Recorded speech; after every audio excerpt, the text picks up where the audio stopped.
Most men walk into a room and immediately start performing. They scan faces looking for acknowledgement. They laugh a little too loudly. They explain themselves before anyone asks. They fill silence like it's a threat.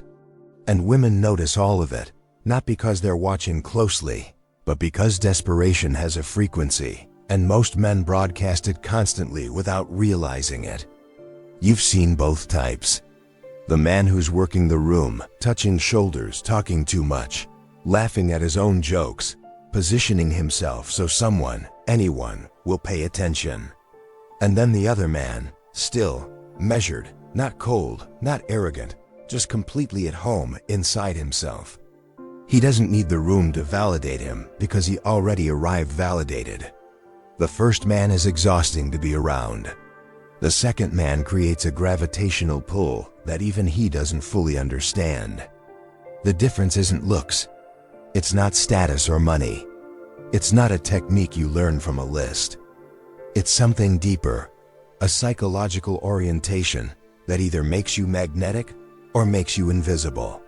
What follows isn't motivation. It's a precise breakdown of the behaviors that quietly, powerfully shift how the world, and women specifically, respond to you. The most common thing weak men do in public is over-explain themselves.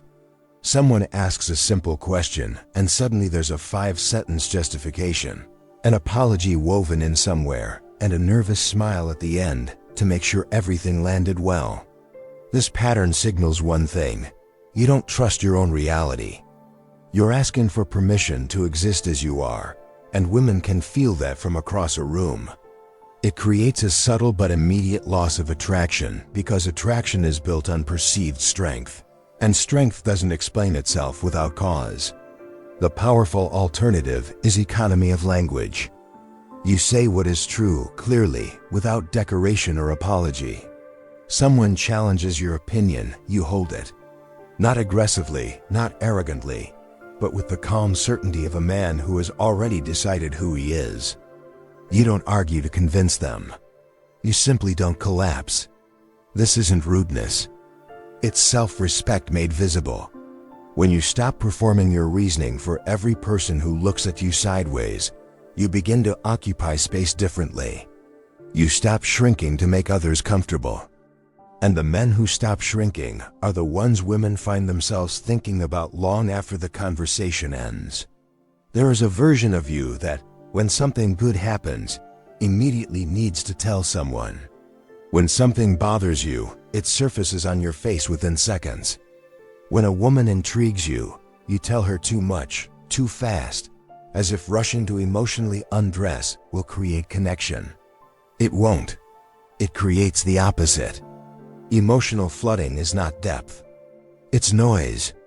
And women who are emotionally intelligent, the ones worth attracting, can tell the difference between a man who is deep and a man who is simply unregulated. Restraint is not suppression. Restraint is the deliberate choice to hold something inside long enough that it carries weight when it finally surfaces. When you control what you reveal, and when you reveal it, you become interesting in the truest sense. People start wondering what's beneath the surface because the surface isn't screaming at them. The man who overshares on day one has nothing left to discover. The man who remains composed, who listens more than he performs, who only speaks from a place of internal steadiness, that man creates curiosity that compounds over time. Your emotional discipline is not a wall. It is your most sophisticated social asset. Carry it like one. Nervous energy announces itself before you speak a word. The fidgeting, the glancing around mid-conversation, the restless shifting of weight, the rushed pace of movement that signals your internal world is not settled. All of it communicates that you are somewhere other than where you are. And presence, real masculine presence, is simply the practice of being fully in your body, in the moment, without leaking anxiety into the space around you. Slow down, not performatively, not with exaggerated deliberateness, but genuinely decelerate. Walk at the pace of a man who has somewhere to be and no fear about getting there. When someone speaks to you, Let their words land before you respond. Hold eye contact without aggression, just steady acknowledgement. Keep your shoulders down, your jaw relaxed, your hands still unless they serve a purpose. These aren't tricks. They are the external expression of an internal state, the state of a man who is not at war with his environment or his own thoughts. Stillness is not passivity. Stillness is control made physical. When you stop reacting to everything around you, you become the fixed point in a room full of movement, and fixed points attract attention without asking for it. Most men talk to be heard. The Stoic man listens to understand, and the distinction is everything. When you talk too much in social settings, you're essentially placing your internal world on the table and asking others to value it. But when you listen, genuinely, attentively, without preparing your next sentence, you do something rare. You give people the experience of being truly received, and that experience is addictive. Women are surrounded by men who are waiting for their turn to speak. Be the man who is actually there. Beyond listening, there's the strategic use of silence. Not the uncomfortable silence of a man who has nothing to say, but the confident silence of a man who chooses when to speak and when to simply be present. Mystery is not manufactured. It is the natural result of restraint. When you don't fill every gap, when you don't offer your opinion on everything, when you remain observant and selective, you become a question people want to answer. Curiosity is more powerful than any opening line. The man who speaks with intention and withholds without apology controls the emotional temperature of every interaction without raising his voice or asserting dominance. That is authority. Approval seeking is the single most corrosive pattern in a man's psychology. It begins early, shaped by environments that rewarded performance and punished authenticity, and it calcifies into adult behavior that poisons every interaction.